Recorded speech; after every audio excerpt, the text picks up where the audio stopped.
قبلہ مولانا تشریف فرمائیں۔ وہ تمام مومنین جو امام بارگاہ سے باہر ہیں ان سے گزارش ہے کہ براہ کرم امام بارگاہ میں تشریف لیں۔ چند ہی لمحات میں ممبر قبلہ کے حوالے کر رہا ہوں، صرف 4 مصرے قبلہ کے پیش خانی کے لیے۔ کسی بھی بزم میں جانا علی علی کہنا، کسی بھی بزم میں جانا علی علی کہنا، وجود اپنا بتانا علی علی کہنا، اور فرشتے جو تم سے کریں سوال تربت میں، فرشتے جو تم سے کریں سوال تربت میں، کوئی جواب نہ دینا بس علی علی کہنا، کوئی جواب نہ دینا بس علی علی کہنا۔ بلا تاخیر دعوت خطاب دے رہا ہوں خطیب ولایت قبلہ مولانا سید علی رضا نقوی آف کراچی۔ نعرہ تکبیر، نعرہ رسالت، نعرہ حیدری، پر محمد و آل محمد سلام۔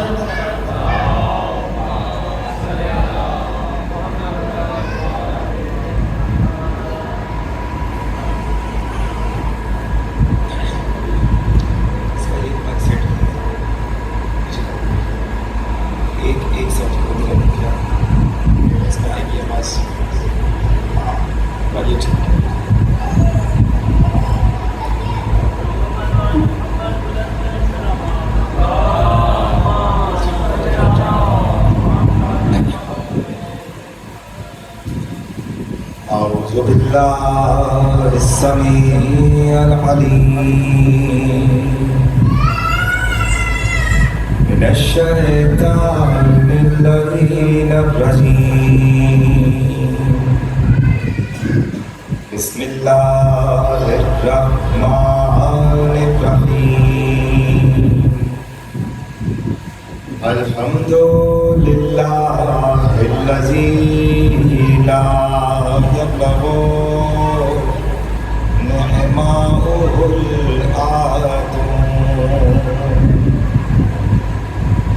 ولا يودي حقه المجتهدون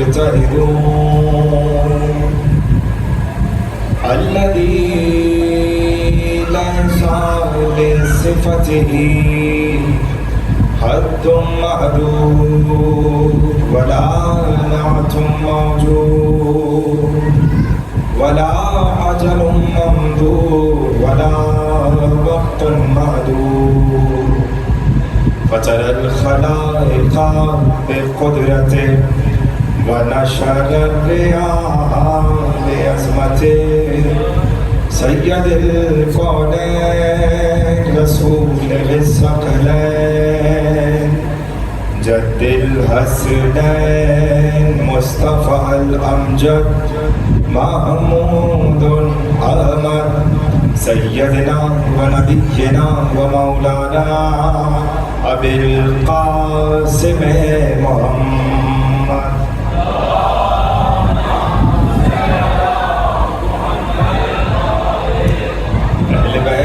الطيبين الطاهرين المعصومين المنتخبين المنتجبين المظلومين الذين أذهب الله عنهم الرجس وطهرهم تطهيرا.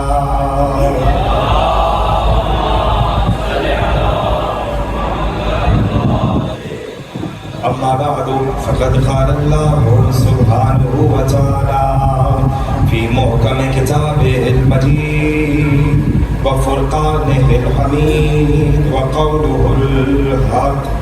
بسم الله الرحمن الرحيم. إنا علينا للهدى وإنا لنا الآخرة للأولى. وصلوات محمد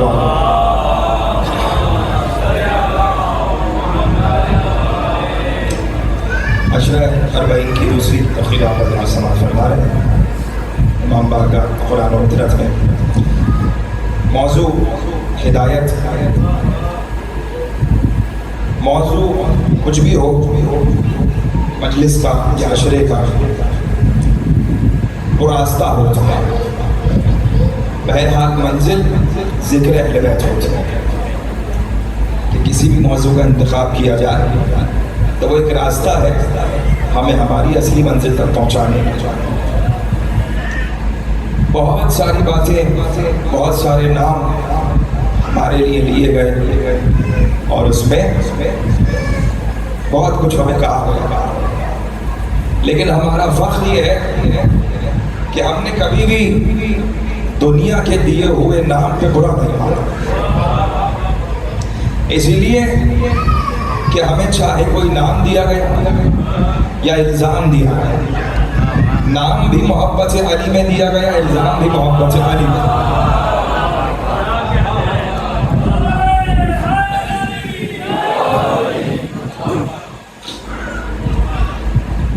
وہ اس لیے کہ کبھی ہمیں کہا گیا کہ یہ رافضی ہے، تو ہم نے برا نہیں مانا کہ ہمیں رافضی کہا گیا، کیونکہ ہم نے کسی کا انکار کیا تو رافضی۔ حالانکہ یہ بات مسلمانوں کو پتہ ہونی چاہیے کہ پوری امت مسلمہ رافضی ہے، لا کہا تو الہ تک پہنچے، پہلے انکار ہوا اس کے بعد الہ کہا۔ کچھ لوگ کہاں سے آئے کہ محمد صلی اللہ علیہ وآلہ وسلم ہم ایک کام یہ کرتے ہیں کہ ایک روز تم ہمارے خداؤں کی پوجا کرو اور ایک روز ہم تمہارے خدا کا۔ رسول نے کہا نہیں، یا پورے ادھر آ جاؤ یا پورے ادھر چلو جاؤ۔ شاید آپ بات سمجھ جائیں، رسول نے کہا یا پورے ادھر آ جاؤ یا پورے ادھر چلو، یہ بیچ میں نہ لٹکو، یا صراط ہے یا ادھر جنت ہے یا ادھر جہنم، بیچ میں کوئی کھڑا نہیں رہے۔ تو اسی طرح ہمیں کبھی کہا گیا کہ یہ رافضی، پھر ہمیں کہا گیا کہ یہ فرقہ عدلیہ عدلیہ اسی لیے کہا گیا کہ ہم اللہ کے عدل کے قائل ہیں، ہم اللہ کے عدل کے قائل ہیں، اور اصول دین میں ہمارے یہاں عادل، اول توحید دوسرے عدل۔ اچھا آپ اللہ کے عدل کے قائل ہیں، کیوں قائل نہیں؟ اسی لیے قائل نہیں ہے کہ آپ یہ کہتے ہیں کہ جو کچھ ہو رہا ہے وہ اللہ کروا رہا ہے، اللہ کی مرضی سے ہونا اور ہے اور اللہ کا ہر کام کروانا اور۔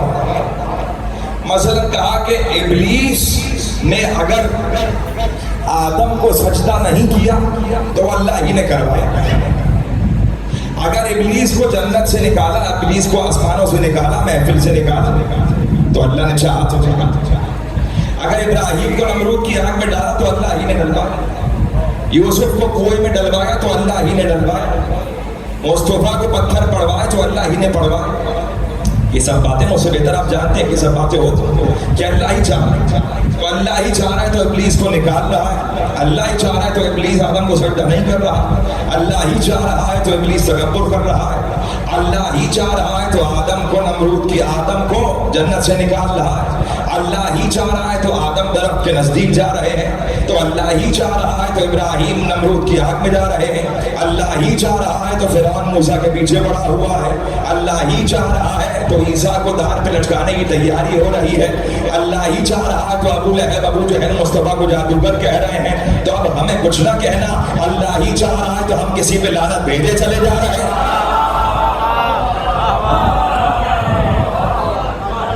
ہم تو پھر اس بات پہ